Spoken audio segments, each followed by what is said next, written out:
It's time to check your money with America's money maven, Vicki Brackens. Vicki Brackens is the president of Brackens Financial Solutions Network, LLC, and a registered representative of LPL Financial, member SIPC. Vicki, how are you doing on this day? George, I'm not sure exactly how I'm doing Okay. on this day. All right, come on with it. Come on with it. We're, What you mean you're we're not sure? What you well, we're mean? gonna have, we're gonna have to.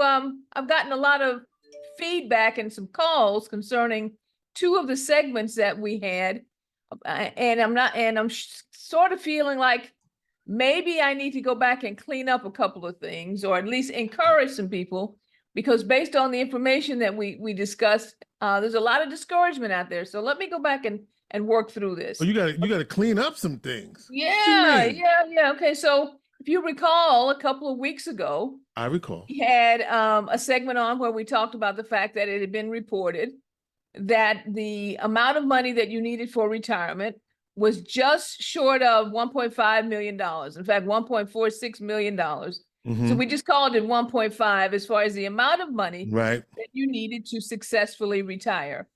And that the average, remember this, because I took you through the steps. Yes. The average amount of savings that was out there was actually how much? 88,000. $88,000. So the gulf, that wasn't even a gap. That was like a chasm, like the Grand Canyon difference between what the average account balance was and what was going to be needed for retirement. Following that segment, we talked about the fact that the Social Security system was scheduled to be out of money by the time we hit 2037. Okay, by the way, can I just pause you right there? Yeah. So I called because you asked Asked you to asked us to call. call. Just want to pause you Yeah. right there before you continue. And I Okay. did not hear from Congressman Brandon Williams' office. Oh, So, really? okay, constituent service, what's the deal? You've been called out. Good. Okay, because I asked everybody to start calling to find out what from constituent services or directly from the congressman, exactly what his plan was for stabilizing and sustaining Social Security. Yes. And since that point, I have seen countless numbers of stories, either online and actually in the newscast. And we even had a couple of our listeners and viewers send us messages saying that they see this story trending higher and higher in the news service. But here's where I think I need to do a little cleanup. Understanding how to reach that $1.5 million may be easier than you think, because what it represents is the amount of cash that you need to have set aside to create cash flow necessary in order to sustain your retirement. And that's where I'm going to go back here, George. So let's go through some steps here. What that's really saying is that based on, and we've said this some years back, based on the typical distribution rate, how much money you can take from a bag of cash and sustain it throughout your lifetime, there is a factor that we have been using for as long as I have been in this industry of 4 to 4.5% per dollar or per thousand in order to create cash flow. So basically what we're saying is that if you had $1 million in the bank, for every $1 million in the bank, you can pretty much count on $45,000 in distribution, either dividends or interest, to be paid out from that account, and have enough momentum within the market to replenish it so that you will never run out of money. Because what you want to make sure of is that you do not run out of money before you run out of time, because that's really the formula. Right. Don't run out of money before you run out of time. And a 4 to 4.5% distribution rate has been proven mathematically and through back testing of all market returns to be the sweet spot in that area.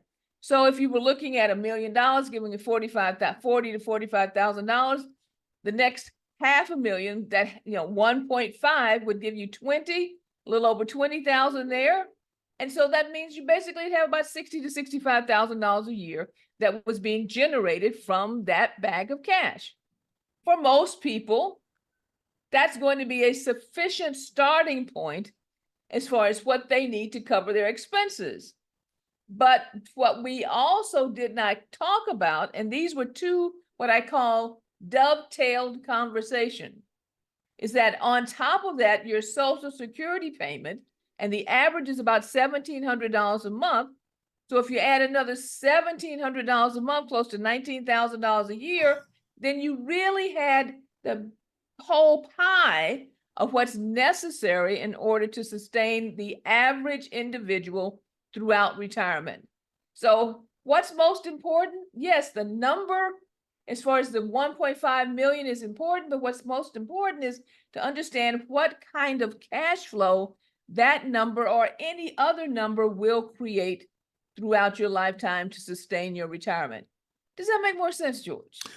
It makes more sense, but I can't help but say, if so, you basically jumped to the point. But if that person only has the $88,000, going back to that, that's still a gap. Yes. Okay. Now, yes. Okay. Talk to me. All right. Now, if that person only has the 88 and that person is fills in that average Social Security number, which is again about $1,700 a month, there's a gap. Okay? Yeah. There's a gap on the average. Right. So what do you do? How do you address this? This has always been predicated upon the fact of understanding what your expenses are. Okay. Mm-hmm. I made that assumption that you understood what your expenses were. Right. So what you would have to do is look at it this way. I've got $88,000. Multiply that $88,000 times 4.5% and see what that is going to generate on an annual income. Mm-hmm. Okay, and then add to that the $1,767 per month. Oh, mm-hmm. Okay, and that will tell you exactly what your expense level is going to be, Right. or what you have to cover expenses. So I got my calculator out for those who.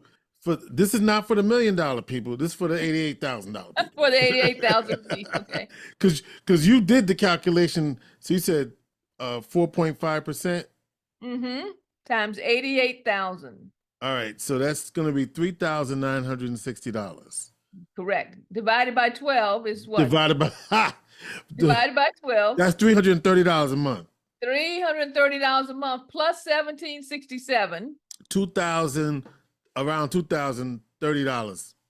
Okay, let's just call it $24,000 a year. Right. So okay, it's basically $24,000 a year. That's what you're living on. That's what you're living on. Can you live on that? Right. That's it. That's the question. Can I live on $24,000 a year? That's the reality. It's probably absolutely not. Okay? Absolutely not. No. Absolutely not. Okay, so what can we do to address that? Obviously, one of the first things is we want to increase the $88,000. Yeah. Second step, we need to decrease whatever our expense levels are to meet and match whatever the actual monthly income may be. Third, that $1,767 that I gave you is the average in 2023 because many people, far too many, actually retire and start their Social Security at 62. Mm-hmm. That is the average because of the fact that at 62, you have this reduced amount. So you might be the person who needs to think about waiting until you reach what's called maximum PIA. So here's the homework. Stop right here. Everybody, get out a pencil. Want you to go to socialsecurity.gov, SSA.gov. Get your most recent Social Security paperwork that shows exactly what your current payout would be at age 62, 67, and 70. If you happen to not be on Social Security already. Now, if you're already on Social Security, you know what the number is.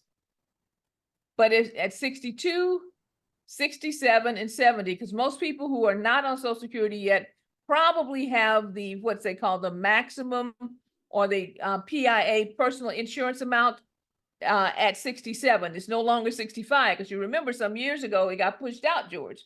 So there's some of us at 65, 66 and a half, but most people now are at 67. Find out what those numbers are. Look at what your current savings is. Look at what your current expenses are. And if those things are not dovetailing and crossing as far as matching, you've got work to do. And if you've got work to do, one of the things I would encourage you to do is to call me, area code 315-930-4499. Both myself and Michael Jennings would be happy to sit down with you to talk about some of the strategies that are necessary in order to make these three figures match up. But you've got to stop and look at this now, because with time moving forward, if you don't change the direction, it's going to be very difficult, not impossible, but very difficult to change the direction in the future. All right. Does that make more sense, George? 930-4499, 315-930-4499. Yes, it makes a lot of sense. And I love how you made that connection. Okay. All right, then. Wonderful. Now, here's the next thing, though. I still want everybody to get and call their congressman, wherever you happen to be in the country listening to us, and ask that question. What is your detailed plan? I'd like to hear your detailed plan concerning stabilizing and sustaining. Make sure you say both. Stabilizing and sustaining Social Security. Please provide details. And if you don't get a call back, we might have to start blowing up some, social media feeds? We might have to do that. Start doing that. Because we need, all right, so here's the assignment, folks. We want you specifically to call Brandon Williams' office, 315. I had the number somewhere, but you can look it up, and let us know what they say. So that's exactly your assignment, okay? Yes. What they said. Exactly. What did they say? All right, George, I think that's enough assignments for today. Yes, sir. Okay. So we're going to go ahead and say, if you have questions, feel free to give us a call at 315-930-4499 or at info@Brackens, Brackens, FSN.com. And be sure to share and subscribe and comment to this segment, because we need to hear from your voices throughout concerning all of the subjects that we have been discussing. And I'll say now, George, our plate is full. Vicki Brackens is the president of Brackens Financial Solutions Network, LLC, and a registered representative of LPL Financial member SIPC. She is America's money maven.